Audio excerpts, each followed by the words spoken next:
Kyk net buite Expo is in 2011 die eerste keer gehou en die naweek is die 12de keer wat die gewilde fees aangebied word. Uitstallers wys 'n verskeidenheid van die jongste en beste vir natuurliefhebbers.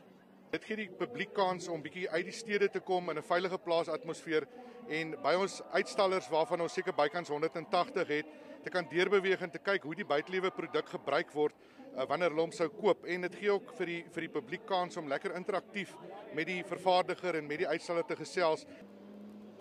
Besoekers kan ook saam met waaghalse rondjaag in unieke voertuie, wenke kry by die voorste 4x4 bestuurders en selfs 'n draai gaan maak in die lug. Ek en my man kan baie, so ons is hier vir die bos waar ons kyk wat se idees ons kan kry en so, maar ek moet sê GC is fantasties. Die scout stel ons nie teleur nie. Dit is onbeskryflik. Lang rye, maar okay, dis die moeite werd om te staan in daai lang ry.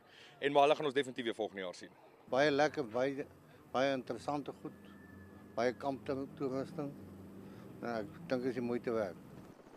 Die expo eindig môre middag om 2 uur. Gerard Pretorius, E-nuus, Bella Bella.